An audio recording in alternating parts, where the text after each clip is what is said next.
America கூட நண்பனா இல்லாட்டி என்ன நடக்கும்? அப்படின்னா, ஈரானுக்கு இன்னைக்கு என்னெல்லாம் நடக்குதோ, அது பூரா நடக்கும் அப்படின்னு எடுத்துக்கலாம். அமெரிக்காவோட நண்பனா இருந்தா என்ன நடக்கும் அப்படின்னா, ஐரோப்பாவுக்கு என்ன நடக்குதோ, அத எடுத்துக்கலாம். 2மே ட்ராஜடி ஸ்டோரி தானே! ஒரு நல்ல ஸ்டோரியே வராதா இவன் பின்னாடி போனா அப்படின்னு கேட்டா, நல்ல ஸ்டோரியே வராது. வந்தா சொல்ல மாட்டோமா? நாங்க என்ன வச்சுக்கிட்டா வஞ்சகம் பண்றோம்? அப்படிங்கிற மாரி தான் உலகத்தோட எண்ண ஓட்டம் இருக்கு. காரணம் அமெரிக்கா பின்னாடி போனனாலேயே, ஐரோப்பா கடுமையான சிரமத்துல இருக்கு. 1 நாள், 2 நாள் கிடையாது. 4 வருஷமா ரஷ்யா கிட்ட அடி வாங்குறாய்ங்க மறைமுகமா. இப்ப வரையும் அடி வாங்குறாய்ங்க. அதத்தான் இப்ப விரிவா பார்க்க போறோம். அப்ப ஈரான் யுத்தம் அப்படிங்கிறது, ஈரான் யுத்தத்த பொறுத்தவரையும், மத்திய கிழக்கு பூரா எண்ணெய் வயல்கள் பத்தி எரியுது. எல்லா கேஸ் ஃபீல்டும் பத்தி எரியுது. இதுல குதூகலமா சொல்றேன்னு யாரும் சொல்லக்கூடாது. எனக்கும் வருத்தமா தான் இருக்கு. காரணம் என்ன அப்படின்னா, இப்பவே கத்தார் அறிவிச்சிருச்சு. டேய் இதெல்லாம் சரி பண்ணவே 1 வருஷத்துல இருந்து 2 வருஷம் ஆகும் அப்படின்னு சொல்ட்டார்கள். பின்னாடி கண்டிஷன் அப்ளை மாரி ஒரு முக்கியமான விஷயத்த சொல்றார்கள். முதல்ல யுத்தம் முடியணும்.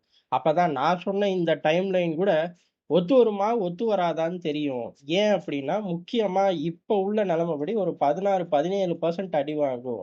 இதே மாரி இன்னும் ஒரு 2 தாட்டி நிலைமை வந்துச்சுன்னா, எம்புட்டு பெரிய சிரமத்துக்கு ஆளாயிருவோம் அப்படின்னு சொல்லி கத்தார் சொல்லுது. கத்தார் தான் நம்மளோட மிகப்பெரிய ஒரு பிளேயர். கத்தார்ட்ட நல்லுறவும் இருக்கு. அங்க இருந்து தான் நம்ம வாங்கிட்டு இருக்கோம். அதே மாரி நம்ம இப்ப மட்டும் கிடையாது. எப்பயுமே கத்தார்ட்ட இருந்து வாங்கினோம். நம்ம கத்தார்ட்ட இருந்து இன்னுமே நெறைய வாங்கினோம். அத நடுவுல ஒரு பையன் புடுங்கிட்டு போனான். யாரு அப்டின்னா, ஐரோப்பா பையன் தான். ரஷ்யா கிட்ட டிஸ்கவுண்ட்ல வாங்கிட்டு இருந்தவன், அமெரிக்கா பேச்ச கேட்டு, அமெரிக்கா பின்னாடி போயி, ரஷ்யாவ பகைச்சுக்கிட்டு, "நீ இல்லாட்டி என்ன? நான் போயி மத்திய கிழக்குல இருந்து வாங்கிட்டு வரேன் பாரு" அப்படின்னு கிளம்பி வந்தாய்ங்க. மத்திய கிழக்குல ஆல்ரெடி ஃபுல் இன்வாய்ஸ் பூரா ஏடா இன்வாய்ஸ் பூரா அடிச்சு கிளம்பிக்கிட்டு இருக்கு கப்பல். இப்ப வந்து எனக்கு குடுன்னா நான் என்ன ஜூ மந்திரகாளியா போட முடியும்? அவனுக்கு தான் குடுக்க முடியும். உனக்கு இனிமே உருவாக்கி தான் குடுக்க முடியும்னோனயே, சுடு தண்ணிய கால்ல ஊத்துன மாரி நான் கூட காசு தரேன் அப்படின்ட்டாய்ங்க. சரி கூட காசு ஓகே. 1க்கு 2 மடங்கா தரேன் ஓகே. ஆனா அந்த ஆர்டர கேன்சல் பண்ணா நஷ்டஈடு இந்தியா போன்ற நாடுகளுக்கு நாங்க தரணுமே அப்படின்னு கேட்டா, அதையும் நான் தரேன் அப்படின்ட்டாய்ங்க. சேர்றா இம்புட்டு வாங்கிட்டு போறியே, உன் இடத்துல வச்சுக்கலாம் முடியாது. என்ன பண்ணுவ அப்படின்னா, அதெல்லாம் கடல்ல மிதக்க விட்டு நான் ஸ்டோரேஜ இன்கிரீஸ் பண்ணிக்குவேன்னான்.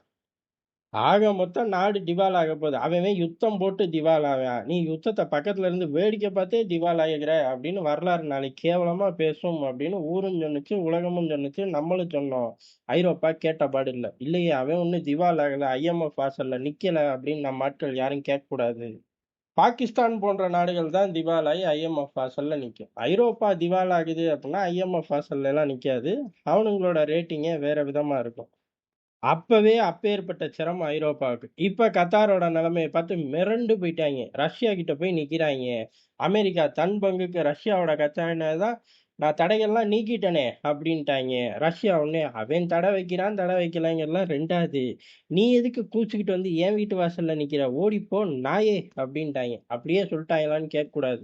அவங்க அவங்க ஊர் பாஷையில திட்டினார்கள். நான் நம்ம ஊர் பாஷையில திட்டிட்டேன். காரணம் நம்ம கிட்ட இருந்து சப்ளைய கூட பணம் குடுத்து புடுங்கிட்டு போனாங்கல்ல. நம்ம ஆட்கள் மட்டும் ஸ்மார்ட்டா இல்லாட்டி, இன்னைக்கு ஏற்படுற தடுமாற்றம் ரஷ்யா, உக்ரைன் யுத்தம் எப்ப 4 வருஷத்துக்கு முன்னாடியே ஏற்பட்டுருக்கும். அரசாங்கங்கள் ஸ்மார்ட்டா இருந்தனால, இது ஒரு தூசி மாரி தட்டிவுட்டு எந்த பாதிப்பும் இல்லாம அந்நாட்கள்ல நம்ம நமக்கான கேஸ் தேவைய பூர்த்தி செஞ்சுக்கிட்டோம். அத விரிவா 4 வருஷத்துக்கு முன்னாடி தேசபக்தியிலே பேசியிருக்கோம். பயப்படாதீங்க. பார்க்காதவங்க பார்த்துருங்கன்னு சொல்ல மாட்டேன். 4 வருஷம் பிளேலிஸ்ட்ட கீழ எங்கிட்டு போய் எப்ப கரையேறுறது? அதான் இடைச்சொல்கள்களா இப்பயே பார்த்துட்டோமே. இப்படி ஐரோப்பா பின்னாடியே போனதுக்கு இப்ப அனுபவிக்குது. இப்ப வரையும் அனுபவிச்சுக்கிட்டு தான் இருக்கு. ஏன் அப்புட்ன்னா, இந்த கிரேட் பிரிட்டன் வந்து என்ன சொன்னாய்ங்க, "ஈரான் யுத்தத்துல நாங்களும் வரலான்னு யோசிக்கிறோம்" அப்புட்னாய்ங்க. "நான் ஜெயிச்சே புட்டேன். நீ எதுக்கு கிளம்புற? ச்சீ போ" அப்படின்னு சொல்லி ட்ரம்ப் பத்தி விட்டாரு. அப்படி பத்தி விட்டு 2 நாள் கூட இல்ல. 48 மணி நேரத்துக்குள்ளேயே திருப்பி போய் ஸ்ட்ரெய்ட் ஆஃப் ஹோர்மஸ பாதுகாப்போம் வா அப்படின்னாரு. ஐரோப்பால இருந்து ஒரு பய கிளம்பி வரல. "என்னடா இது ஒரு பய கிளம்பி வரல" அப்படின்னு சொல்லி பிரிட்டன கூப்பிடுவோம். அவன் எப்படியும் வந்துருவான் அப்படின்னா, அவங்க ஊர் பிரைம் மினிஸ்டர கட்டம் கட்டி உள்ளூர்ல அடிக்கிறாய்ங்க. "நீ எல்லாம் ஒரு பிரைம் மினிஸ்டரா? உன்னால நாடு அசிங்கப்பட்டு நிக்குது" அப்படின்னு. அந்த இடத்துல யார் இருந்தாலும் இப்படி தான்டா பண்ணுவாய்ங்க. காரணம் உங்க புத்தியே இப்படிதான். அமெரிக்காட்ட போய் அசிங்கப்படுறது தான் பிரிட்டனுக்கு புத்தி.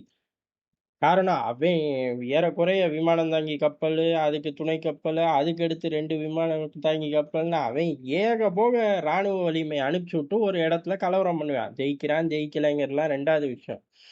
2 விமானம் தாங்கி கப்பல வச்சாச்சும் அந்த இடத்துல படத்த ஓட்டிக்கிட்டு இருப்பான். துணை கப்பல்லாம் கணக்கு போட்டுக்கங்க. அதுபோக சர்வேலன்ஸ கணக்கு போட்டுக்கங்க. அமெரிக்க பேஸ்கள் அந்த பிராந்தியத்த சுத்தி இருக்கும். இம்புட்டையும் கணக்கு போட்டுக்கங்க. இம்புட்டையும் வச்சு அவன் படம் காட்டுவான். இவனுங்க ஒத்த கப்பல் அனுப்பிச்சுட்டு நாங்களும் கிழிச்சு புட்டோம் அப்படின்னு கத்திக்கிட்டு இருப்பாய்ங்க. இந்த கிழிச்சு புட்டோம்னு கத்துறக்காகவே அமெரிக்கா எம்புட்டு அடி, எம்புட்டு அசிங்கப்படு தொடச்சு போட்டு பின்னாடியே போயிருவாய்ங்க. கேட்டா த கிரேட் பிரிட்டன்னு சொல்லுன்னு நம்மகிட்டயே சொல்லுவாய்ங்க. சரி, கிரேட் பிரிட்டன் வரலாறு தான் எப்படி இருக்கு அப்படின்னு பார்த்தா, அப்படி ஒண்ணும் சொல்லிக்கிற மாரி இருக்காது. எந்த நாட்டையும் போய் சண்டை போட்டு புடிச்சான்லாம் இருக்காது. அங்க போனா, அப்படியே வியாபாரம் பார்க்கறது, இல்ல உள்ளூர் கலவரத்துக்குள்ள புகுந்து, ரவுடியோட ரவுடியா சேர்ந்து, கடைசியில அந்த மன்னர்கள விரட்டி விடுறது. இப்படிதான் இவன் உலகத்த பூரா பிடிச்சுட்டு சூரியன் அஸ்தமனிக்கல அப்படின்னு சொல்லிக்கிறது. சரி, பரவால்ல. எப்படியும் ஐரோப்பாவும் இந்த பிரச்சனையில மிக கடுமையா பாதிக்கப் போகுது. எப்படி தப்பிக்கிறார்கள் அப்படின்னு பார்ப்போம் அப்படின்னு கேட்டா, எப்படியும் இந்த யுத்தத்த முடிச்சா தப்பிச்சு தானே ஆகணும் அப்படின்னா, யுத்தத்த முடிக்கிற மூடு 3 பேருக்குமே கிடையாது. ஈரானுக்கே கிடையாது. ஈரான் யுத்தத்த முடிக்கணும்னா ஒட்டுமொத்தமா சரண்டர் ஆகு அப்படிங்கிறாய்ங்க. சரண்டர் ஆகி யுத்தத்த முடிக்க நாங்க விரும்பல போங்கடா அப்படின்ட்டாய்ங்க அவனுங்க. காரணம் எல்லா பயலையும் கொன்னுட்டு பேச்சுவார்த்தைக்கு வா சரண்டர் ஆகு அப்படின்னா, இங்க யாரும் அம்புட்டு கேணையனுங்க கிடையாது அப்படின்னு சொல்லி இறங்கி அடிக்கிறார்கள். அவர்கள் ஏகப்பட்ட பேக்கப் வச்சிருக்கார்கள். ராணுவ வலிமை இருக்கு. அடுத்து இஸ்ரேல், அமெரிக்கா. இஸ்ரேல பொறுத்தவரையும் அமெரிக்கா பேக்கப் இருக்கிற வரையும், பெஞ்சமின் நெதன்யாகு குதிச்சுக்கிட்டே தான் இருப்பாரு. இஸ்ரேல் குதிக்கிற வரையும், மத்திய கிழக்குல இருந்து வளைகுடா வரையும், அண்ணன் ட்ரம்ப் ஜம்முன்னு ராஜா மாரி வந்து போய்க்கிட்டே இருக்கலாம். அதனால அந்த பட்டனையும் இவர்கள் ஆஃப் பண்ண போறது கிடையாது. இப்ப ட்ரம்ப் தான் ட்ரம்ப் கார்டு. அவர பொறுத்தவரை இந்த யுத்தத்துல ஒரு சாலிடான வெற்றி இல்லாட்டி, ஊருக்குள்ள ஒரு பையன் நம்மள மதிக்க மாட்டானே! அப்படின்னு வெள்ளை மாளிகையில உட்கார்ந்து யோசிக்கிறாரு. அப்போ ஒரு ஐடியா வருது. ஸ்ட்ரெய்ட் ஆஃப் ஹோர்மஸ் பஞ்சாயத்த முடிச்சு விட்டோம்னாலே போதும் அப்படின்னு. அதத்தான் முடிக்க முடியலையே அப்படின்னா, எல்லாரையும் இறக்கணும். இறக்க முடியல. எல்லாரையும் இறக்கறக்காக ஒரு வேலைய பார்த்தோம். அது மிகப்பெரிய பேக் ஃபயர் ஆயிருச்சு. அந்த பிராந்தியத்துல ராஜதந்திரத்தோட உச்சத்துல இருக்கக்கூடிய நாடு ஓமன். அவனே நம்மள திட்டிப்புட்டான். இனி நம்ம அடங்கல அப்புட்ன்னா, நமக்கு எதிராவே செயல்பட ஆரம்பிச்சுருவாய்ங்க அப்படின்னு சொல்லி யோசிக்கும்போது, இன்னொரு அறிவிப்பு வருது ஈரான் கிட்ட இருந்து. ஸ்ட்ரெய்ட் ஆஃப் ஹோர்மஸ்ல நாங்க ஒரு பாதுகாப்பான வழிய குடுக்குறோம். 2 மில்லியன் குடுன்ட்டு போயிட்டாய்ங்க சிம்பிளா. என்னடா இப்படி சொல்ட்டாய்ங்க? மார்க்கெட் வேற டிஸ்டர்பா இருக்கு. எண்ணெய், கேஸு அம்புட்டுக்கும் நம்ம தல உருளுதே! இவன் வேற இப்படி சொல்ட்டானே! அப்படிங்கும்போது, அமெரிக்கால இருந்தே ஒரு சவுண்ட் வருது. ஆனது ஆயிப்போச்சு. ரஷ்யாவோட கச்சா எண்ணெய பேன்ல இருந்து தூக்கி விட்டோம். அதே மாரி ஈரானையும் தூக்கி விட்டுருவோமா? அப்படின்னு ஒரு சவுண்ட் வந்திருக்கு. ட்ரம்ப் இந்த சவுண்டுக்கு என்ன ரியாக்ஷன் விட்டார் அப்படின்னு நமக்கு தெர்ல. காரணம் அவரு நொடிக்கு நொடி மாத்துவாரு. 30 நாளும்பாரு, 60 நாளும்பாரு, கடைசியில 3 நிமிஷம், 30 நிமிஷம்னு என்னத்தையோ சொல்லுவாரு. ஆனா சுத்தி சுத்தி இவனுங்க எதுக்கு சண்டை போட்டாய்ங்கன்னு இப்ப அவனுங்களுக்கே மறந்து போற அளவுக்கு நிலைமை மோசமாயிருச்சு. காரணம் என்ன அப்புட்ன்னா, ரஷ்யா, உக்ரைன் யுத்தத்த நிறுத்துறதுக்கு என்னடான்னா, தடைகள் போடுறோம். ரஷ்யாவோட கச்சா எண்ணெய ஸ்டாப் பண்றோம் அப்புட்னாய்ங்க. கடைசி வரையும் ஃப்ளோ ஆகிக்கிட்டு தான் இருந்துச்சு. இப்ப யுத்தமே நிக்கல. தடைகளையும் நீக்கிட்டாய்ங்க. இப்ப அடுத்த கட்டமா வந்து ஈரானோட சண்டை போட்டுக்கிட்டு இருக்காய்ங்க. இப்ப ஈரானோட எண்ணெய் தடையையும் நீக்குவோமா அப்படின்னு பேசிக்கிட்டு இருக்காய்ங்க. அப்புறம் ஈரானுக்கே 2 மில்லியன் குடுத்து கப்பல கூட்டு வருவோம் அப்படின்னு பேசுவாய்ங்க. அப்ப எதுக்கு தான்டா இந்த யுத்தம் போடுறீங்க அப்படின்னு கேட்டா, சத்தியமா அவர்களுக்கு தெரியாம இருக்காது. தெரியும்.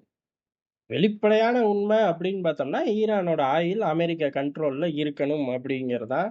ஈரான், அமெரிக்கா சொல் பேச்சு கேட்கணும். எப்படி மன்னர்கள்லாம் கொட்டி குடுத்துக்கிட்டு இப்ப அடி வாங்கினாலும் பரவால்ல ரைட்டு. நாளடைவுல சரியாயிரும். 2 வருஷம் தானே அப்படின்னு கத்தார் மன்னர்லாம் பொறுமையா போற மாரி, ஈரான்ல உள்ள ஆட்சியாளர்களும் போணும் அப்படிங்கிறது அமெரிக்காவோட முடிவு. அதுக்காக தான் இறங்கி இந்த கலவரம்.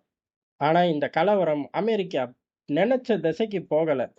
போற திசையில அமெரிக்கா மீன் பிடிச்சு கரையேறுமா? இல்லையா? அப்படிங்கிறத நம்மளும் வரக்கூடிய தகவல்கள வச்சு விரிவா பார்ப்போம். இந்த ஈரான், அமெரிக்கா பஞ்சாயத்துல பாகிஸ்தான் வலுவா மாட்டியிருக்கு. அத சிடிஎன்ல விரிவா பார்த்திருக்கோம். பார்க்காத நண்பர்கள் அங்க வந்து பாருங்க.